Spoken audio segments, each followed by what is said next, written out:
दोस्तों, एक सवाल पूछता हूं। अगर आपको कोई कहे एक बिजनेस है, उसमें 7,000 करोड़ रुपए लगाने हैं, पहले 10 साल तक घाटा होगा और जीतने पर भी सिर्फ 20 करोड़ रुपए मिलेंगे, तो आप क्या कहेंगे? आप कहेंगे यार ये बिजनेस नहीं, पागलपन है। लेकिन दुनिया के सबसे बड़े उद्योगपति मुकेश अंबानी, शाहरुख खान, एन श्रीनिवासन, ये सब इसी पागलपन में अरबों रुपए लगा चुके हैं और हर साल और लगा रहे हैं। तो सवाल ये है, क्या ये लोग सच में पागल हैं या आईपीएल का असली गेम कुछ और है जो हम नहीं देख पाते? आज इस वीडियो में मैं आपको आईपीएल का वो पूरा बिजनेस मॉडल समझाऊंगा जो कोई आपको नहीं बताता। हम बात करेंगे पैसे कहां से आते हैं, कहां जाते हैं और आईपीएल टीम के मालिक असल में कमाते कैसे हैं, चाहे उनकी टीम जीते या हारी। तो बने रहिए। साल था 2007। भारत में क्रिकेट तो था, लेकिन उसमें ग्लैमर नहीं था। कोई फ्रैंचाइज सिस्टम नहीं था, कोई सिटी बेस्ड टीम नहीं थी। तब एक कंपनी ने पहल की, जी एंटरटेनमेंट एंटरप्राइजेस, जो जी टीवी और जी न्यूज चलाती है। उन्होंने एक लीग शुरू की। नाम था आईसीएल, यानी इंडियन क्रिकेट लीग। कॉन्सेप्ट बिल्कुल वैसा ही था जैसा आज आईपीएल का है। अलग अलग शहरों की टीमें, खिलाड़ियों की नीलामी और फिर एक दूसरे के खिलाफ मुकाबला। लेकिन यहीं पर एक बड़ी समस्या थी। BCCI, board of control for cricket in India, ये आईसीएल को मान्यता देने के लिए तैयार नहीं था। क्यों? क्योंकि बीसीसीआई खुद इस पर कंट्रोल चाहता था। आईसीएल एक प्राइवेट कंपनी चला रही थी जिस पर बीसीसीआई का कोई नियंत्रण नहीं था। तो बीसीसीआई ने क्या किया? उन्होंने आईसीएल में खेलने वाले खिलाड़ियों पर प्रेशर बनाया, घरेलू टूर्नामेंट की सैलरी बढ़ाई और जो खिलाड़ी आईसीएल में गए उन्हें बीसीसीआई के टूर्नामेंट से लाइफ टाइम बैन की धमकी दी। आईसीएल बिखर गई। 2009 में उसका आखिरी सीजन हुआ और फिर वो बंद। लेकिन एक चीज आईसीएल ने कर दी थी।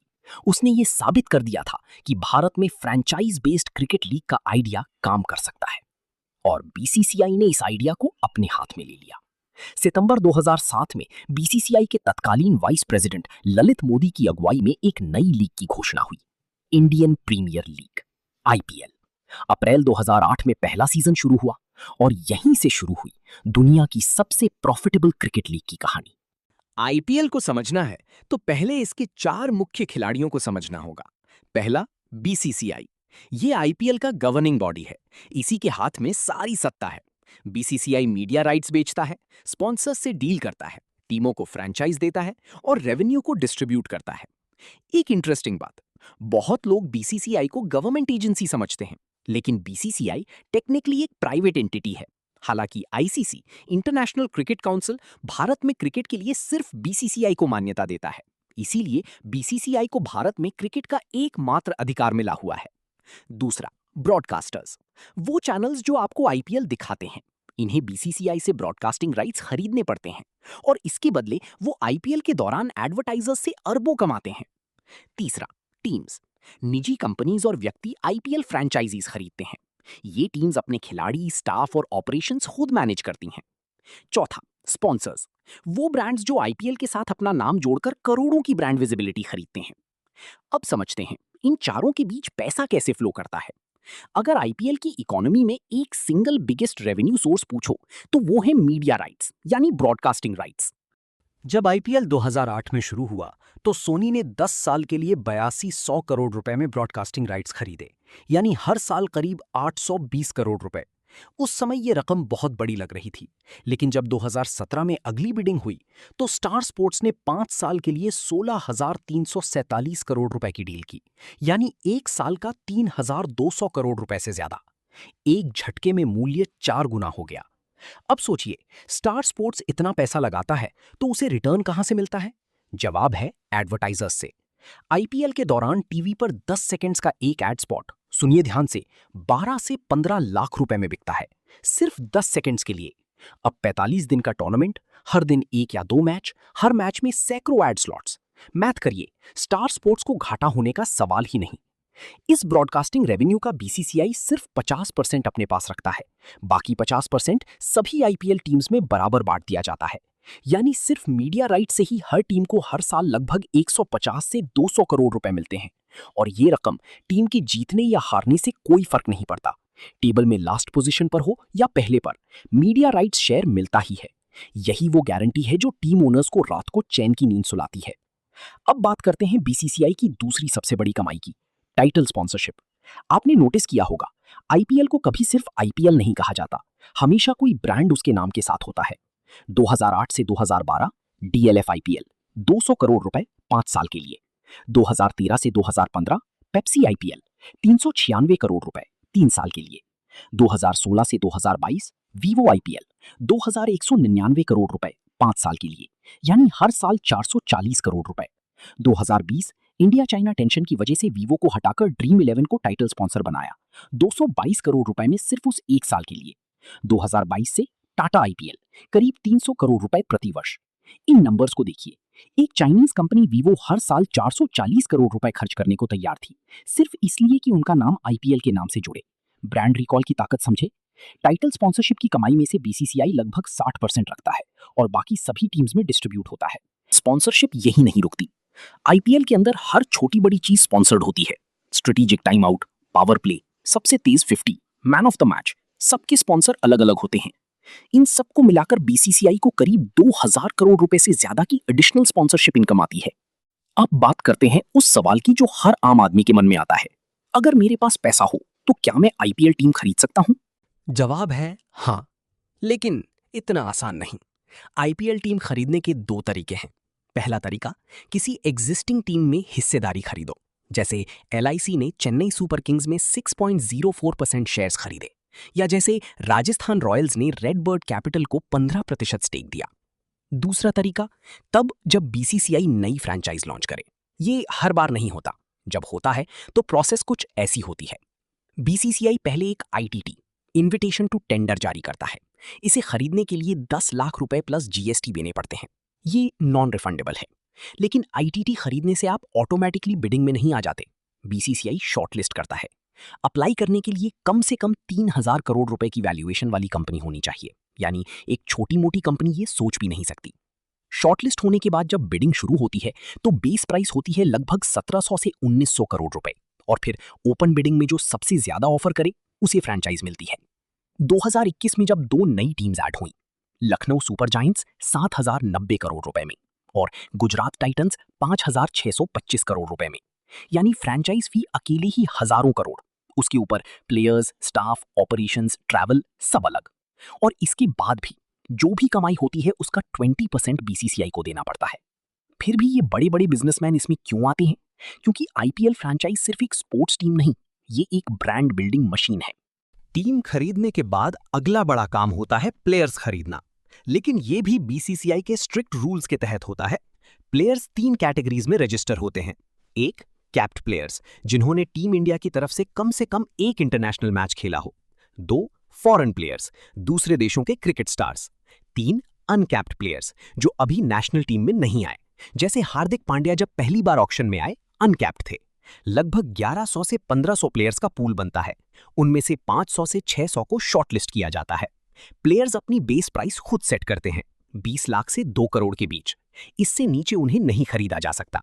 ये सिस्टम इसलिए है ताकि कोई कल्यूजन ना हो, नहीं तो टीम्स मिलकर किसी स्टार प्लेयर को सस्ते में खरीद सकती थीं। हर टीम को एक पर्स मिलता है, यानी एक फिक्स्ड बजट, जो अभी 90 करोड़ रुपए है।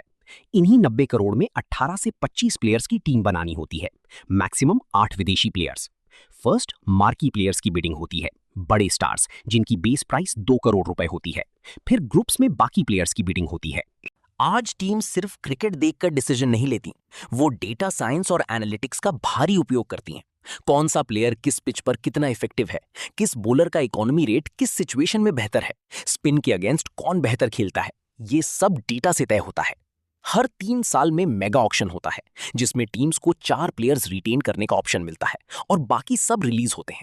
इसके बीच में हर साल मिनी ऑक्शन होता है, जिसमें रिलीज्ड और न्यू प्लेयर्स की लिमिटेड बिडिंग होती है। अब वो सवाल जो इस पूरे वीडियो का दिल है, एक आईपीएल टीम ओनर असल में कमाता कहां से है? दोस्तों यहां सुनिए ध्यान से, क्योंकि यही वो सेक्शन है जो आपको समझना है।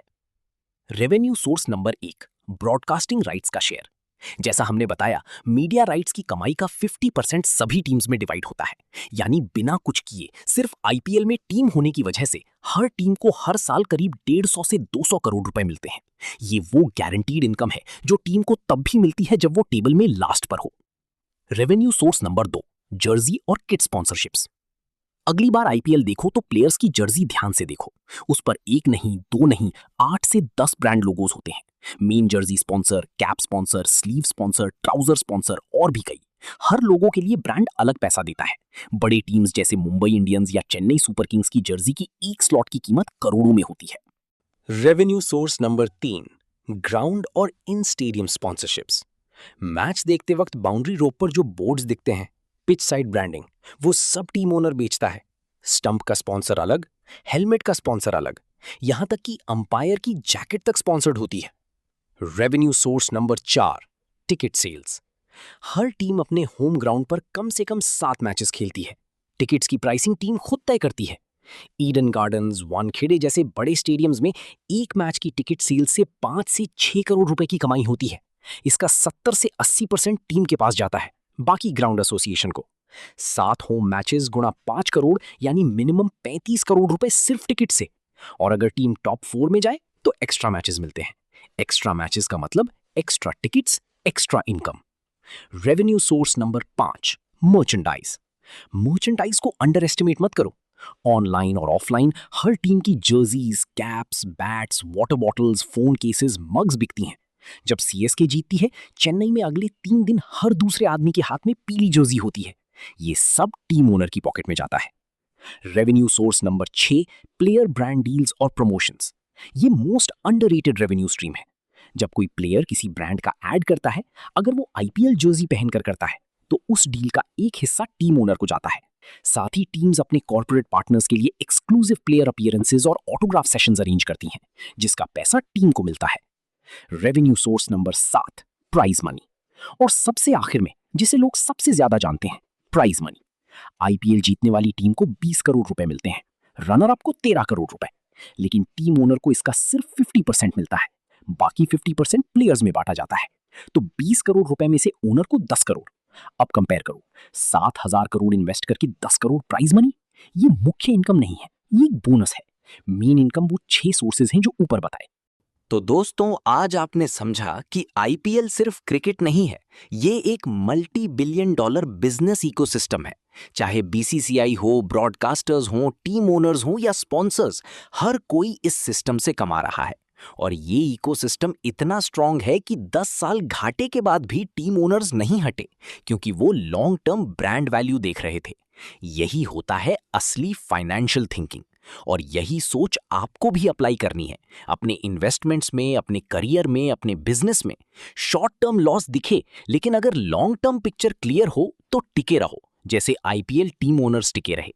अगर ये वीडियो आपको पसंद आया तो लाइक करें, चैनल सब्सक्राइब करें और ये वीडियो उन दोस्तों को शेयर करें जो आईपीएल देखते हैं लेकिन उसकी इकोनॉमी नहीं समझते। कमेंट में बताइए आपके हिसाब से कौन सी आईपीएल टीम सबसे ज्यादा फाइनेंशियली स्मार्ट है। मिलते हैं अगले वीडियो में, तब तक कीप लर्निंग, कीप ग्रोइंग।